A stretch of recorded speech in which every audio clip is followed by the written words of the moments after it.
मार्गदर्शक ठरणार आहे। तेव्हा हे 6 दिवस म्हणजे केवळ 6 दिवस नाही, कधी आपण 6 वर्ष तरी एवढा धम्म अभ्यास केलेला नसेल, कधी आपण 10 वर्ष 50 वर्ष सुद्धा एवढा आपण अभ्यास केलेला नसेल। या शिबिराचा जे विषय आहे चलो बुद्ध की ओर, आपण हँडबिल मध्ये वाचलेलंच आहे की चलो बुद्ध की ओर, बुद्धांकडे आपल्याला सर्वांना जायचंय।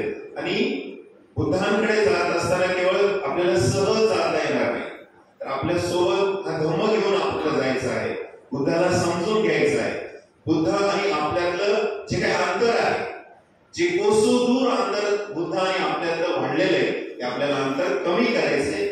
या धम्म शिबिराच्या माध्यमातून चलो बुद्ध की ओर या विषयाच्या माध्यमातून बुद्धांकडे आपल्याला वाटचाल करायची आहे। तर या शिबिराचे जे नेतृत्व करते आहेत आदरणीय धर्माचार्य अनागारी चंद्रबोधीजी यांचा आपल्या सर्वांच्या वतीने, त्रिरत्न बौद्ध महासंघ नांदेडच्या वतीने आणि गुरुदेव संघरक्षित भावना केंद्राच्या वतीने या ठिकाणी सत्कार केला जाणार आहे।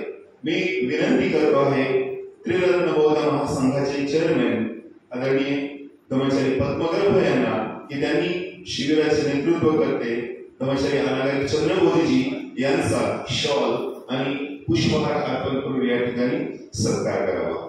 चंद्रबोधीजी।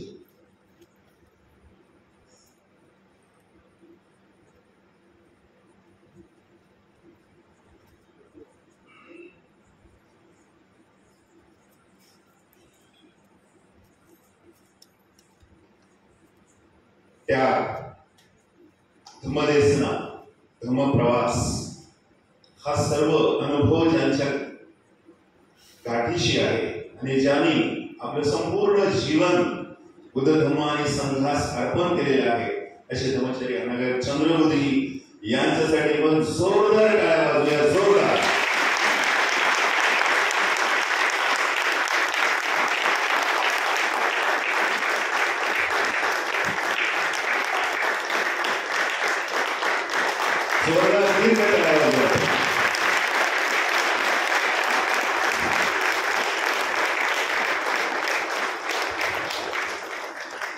यानंतर खास छत्तीसगडहून आलेल्या आमच्या भगिनी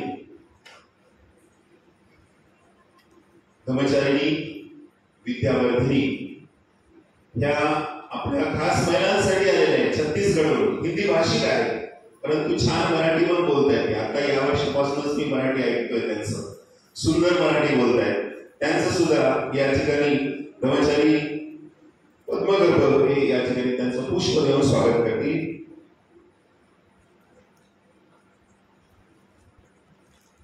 आम्हा सर्व आपल्या सर्व महिलांचं एक प्रातिनिधिक उदाहरण आहे। आमच्या सर्व धर्मचारींचं त्यांनी प्रत्यक्ष स्वागत करायचं आहे। धर्मचारिणी मैत्री दीपा,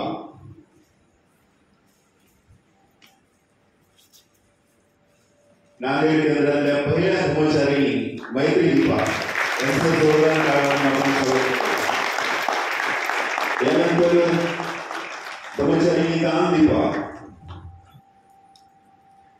ज्यांच्या नावातच दान आहे, दानाचं मूर्तिमंत उदाहरण म्हणजे धर्मचारिणी दान दीपा यांच्याकडे जोरदार टाळ्या।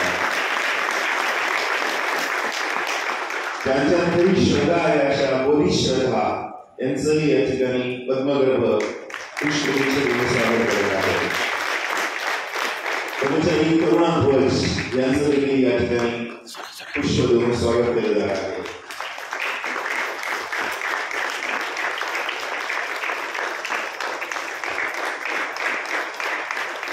या बाजूला देखील आमचे बांधव आपले धर्मचारी घर बसलेले धर्मचारी विद्या घोष यांचं देखील या ठिकाणी पुष्प गुच्छ देऊन पद्मगर्भ स्वागत करतील। जोरदार टाळ्या वाजवून स्वागत करूया।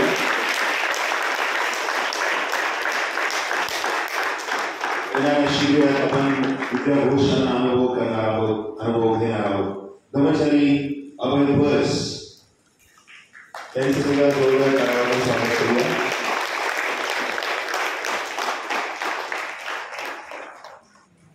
मुंबईवरून आलेले कर्मचारी विमुक्ती राजा, खरंच नांदेड केंद्राच्या सुरुवातीपासून उभारणीमध्ये ज्यांचा वाटा आहे कर्मचारी विमुक्ती राजा यांचंही या ठिकाणी स्वागत केलं आहे. जोरदार टाळ्या वाजवा. कर्मचारी वज्र घोष, नुकतेच नांदेड केंद्राला लाभलेले वज्र घोष आणि विजय घोष यांचं देखील या ठिकाणी स्वागत केलं आहे. आमच्या शिबिरात गेल्या 2-3 वर्षापासून एक बंदी येत आहे ना वज्र यांचं सुद्धा या ठिकाणी पुष्प देऊन पद्मगौरव स्वागत करत आहे.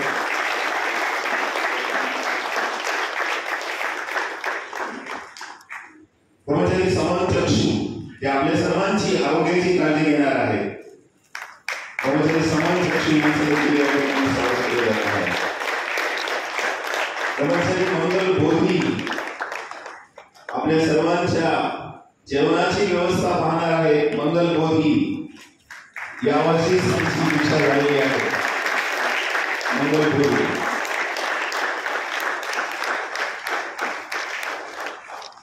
आणि आमच्या गुरुने संघर्षी ध्यान भावना केंद्रात पुलामध्ये असलेले कर्मचारी विनय रक्षित यांचं सुद्धा जोरदार टाळ्यांनी स्वागत करूया.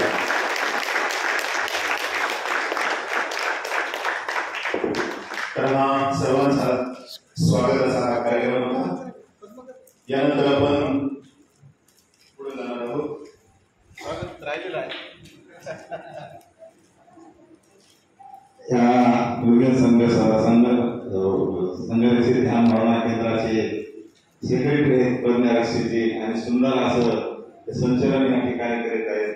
खरंच त्यांचं खूप असं मोठं योगदान आहे. त्यांचं पण या ठिकाणी त्रिरत्न बहुजन महासंघ नांदेड केंद्र आणि दुर्गम संघर्षित ध्यान भावना केंद्राच्या वतीने देऊन त्यांचं स्वागत.